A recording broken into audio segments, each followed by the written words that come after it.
এই ঘটনাগুলো কেবল একটি প্রতিষ্ঠানের বিরুদ্ধে অপপ্রচার নয়। যখন আন্তর্জাতিক পার্টনারদের কাছে মিথ্যা তথ্য পাঠানো হয়, যখন বিদেশি সহযোগীদের হুমকি দেওয়া হয়, যখন প্রযুক্তি প্রতিষ্ঠানের উপর সাইবার আক্রমণ করা হয়, তখন এটি বাংলাদেশের আন্তর্জাতিক ব্যবসায়িক ভাবমূর্তির উপর আঘাত আনে এবং দেশদ্রোহী কর্মকাণ্ড হিসাবে গণ্য করা হয়। জাতীয় ও আন্তর্জাতিক গণমাধ্যমের প্রতিনিধিগণ, উপস্থিত সম্মানিত অতিথিবৃন্দ এবং বাংলাদেশের শিল্প খাতের উন্নয়নে আগ্রহী সকল নাগরিক, আপনাদের সবাইকে ধন্যবাদ আজকের এই গুরুত্বপূর্ণ প্রেস কনফারেন্সে উপস্থিত থাকার জন্য। আমি তামজিদা মোস্তফা লিয়া, আন্তর্জাতিক কনসাল্টিং প্রতিষ্ঠান পূর্ণওয়ারা কনসাল্টিং ফার্মের প্রতিষ্ঠাতা পরিচালক। আজ আমি আপনাদের সামনে এমন একটি বিষয় তুলে ধরতে চাই যা শুধুমাত্র একটি প্রতিষ্ঠানের বিরুদ্ধে অপপ্রচার বা ব্যক্তিগত বিরোধের বিষয় নয়। এটি সরাসরি বাংলাদেশের গার্মেন্টস, টেক্সটাইল এবং আন্তর্জাতিক সাপ্লাই চেইন খাতের ভবিষ্যতের সাথে সম্পর্কিত। আপনারা সবাই জানেন, বাংলাদেশ গার্মেন্টস শিল্প আমাদের অর্থনীতির অন্যতম প্রধান ভিত্তি। এই শিল্পে লক্ষ লক্ষ মানুষের কর্মসংস্থান হয়েছে এবং বাংলাদেশের বৈদেশিক মুদ্রা আয়ের একটি বড় অংশ এই শিল্প থেকেই আসে। বাংলাদেশে বর্তমানে বিশ্বের অন্যতম বৃহৎ তৈরি পোশাক শিল্প রপ্তানিকারক দেশ। কিন্তু একই সঙ্গে আমাদের সামনে একটি নতুন বাস্তবতা তৈরি হয়েছে। বিশ্বব্যাপী বাণিজ্য ব্যবস্থায় এখন দ্রুত পরিবর্তন আসছে।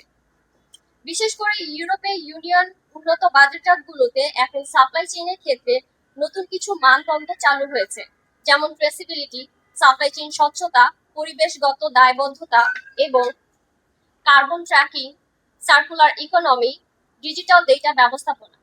এই নতুন কাঠামোর অন্যতম গুরুত্বপূর্ণ অংশ হচ্ছে ডিজিটাল প্রোডাক্ট পাসপোর্ট।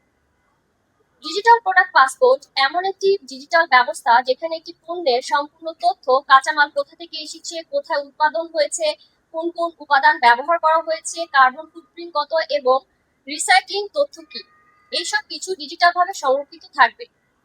ভবিষ্যতে ইউরোপিয়ান ইউনিয়নের বাজারে প্রবেশ করতে হলে এই ধরনের ডিজিটাল ট্রেসিবিলিটি ব্যবস্থা অত্যন্ত গুরুত্বপূর্ণ হয়ে উঠছে।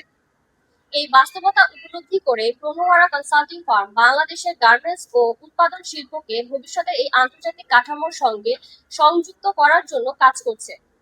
আমাদের কাজগুলোর মূল ক্ষেত্রগুলো হচ্ছে ডিজিটাল প্রোডাক্ট পাসপোর্ট বাস্তবায়ন, সার্কুলার ডেটা ইনফ্রাস্ট্রাকচার উন্নয়ন, সাস্টেইনেবল সাপ্লাই চেইন ট্রান্সফরমেশন, আন্তর্জাতিক প্রশিক্ষণ ও সক্ষমতা উন্নয়ন, আন্তর্জাতিক প্রযুক্তি সহযোগিতা।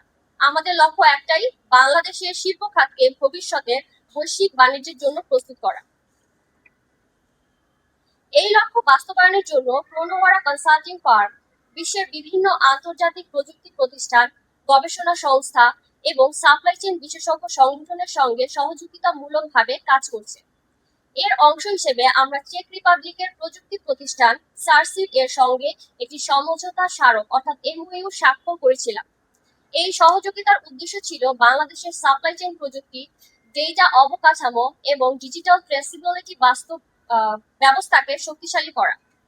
এছাড়া আমরা ভারতের আন্তর্জাতিকভাবে স্বীকৃত সাপ্লাই চেইন শিক্ষা প্রতিষ্ঠান নোওয়ার্কস এডুকেশনের সঙ্গে কাজ করছি, যারা বিশ্বখ্যাত এএসসিএম অর্থাৎ association for supply chain management US এর প্রশিক্ষণ কার্যক্রম পরিচালনা করে থাকে। এখানে একটি অত্যন্ত গুরুত্বপূর্ণ বিষয় উল্লেখ করা প্রয়োজন। বর্তমানে বিশ্বের 30টি দেশের সাথে আমরা ডিজিটাল প্রোডাক্ট পাসপোর্ট প্রযুক্তি সমাধান প্রদানকারী প্রতিষ্ঠান হিসেবে ইতিমধ্যে প্রণোয়ারা কনসাল্টিং ফার্মের সঙ্গে সমঝোতা স্মারক এমওইউ স্বাক্ষর করেছে। অর্থাৎ আমরা 30টা দেশের সাথে এমওইউ স্বাক্ষর করেছি অলরেডি। এই আন্তর্জাতিক সহযোগিতাগুলো স্পষ্টভাবে প্রমাণ করে যে প্রণোয়ারা কনসাল্টিং ফার্ম বর্তমানে বাংলাদেশের প্রেক্ষাপটে ইউরোপিয়ান ইউনিয়নের ডিজিটাল প্রোডাক্ট পাসপোর্ট ডিপিপি উদ্যোগকে এগিয়ে নেওয়ার ক্ষেত্রে একটি অগ্রণী ভূমিকা পালন করছে। এই অংশীদারিত্বের মাধ্যমে আমরা বাংলাদেশের গার্মেন্টস ও উৎপাদন শিল্পকে ভবিষ্যতে ডিজিটাল ট্রেসিবিলিটি, সার্কুলার ডেটা ব্যবস্থাপনা এবং বৈশ্বিক কমপ্লায়েন্স কাঠামোর সঙ্গে যুক্ত করার জন্য কাজ করছি। কিন্তু অত্যন্ত দুঃখজনকভাবে আমরা লক্ষ্য করছি যে আমাদের এই আন্তর্জাতিক কার্যক্রমকে বাধাগ্রস্ত করার জন্য পরিকল্পিতভাবে অপপ্রচার চালানো হচ্ছে। আমাদের কাছে থাকা তথ্য ও প্রমাণ অনুযায়ী এই দুই ব্যক্তি, একে মইনুল ইসলাম নবীন এবং নাফিসা আফরিন চৌধুরী শেফা, আমাদের আন্তর্জাতিক পার্টনারদের কাছে মিথ্যা ও বিভ্রান্তিকর তথ্য প্রদান করে। এর ফলে একটি গুরুতর ঘটনা ঘটে আমাদের সাথে। 2026 সালের 23 জানুয়ারি চেক রিপাবলিকের একটি প্রযুক্তি প্রতিষ্ঠান সার্সিট আমাদের কাছে একটি আনুষ্ঠানিক ইমেইল পাঠায়। সেই মেইলে তারা জানায় যে পূর্বে স্বাক্ষরিত এমওইউ বাতিল করার সিদ্ধান্ত নিয়েছে এবং ভবিষ্যতে আমাদের সঙ্গে প্রতিষ্ঠানের সঙ্গে কোনো ধরনের ব্যবসায়িক যোগাযোগ তারা বজায় রাখবে না।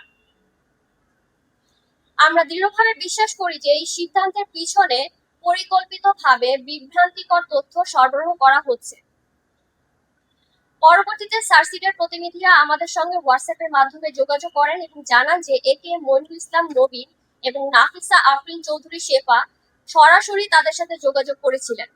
তাদের বক্তব্য অনুযায়ী এই দুই ব্যক্তি সার্সিটের কর্মকর্তাদের কাছে আমাদের প্রতিষ্ঠান সম্পর্কে মিথ্যা ও বিভ্রান্তিকর তথ্য অভিযোগ উপস্থাপন করেন।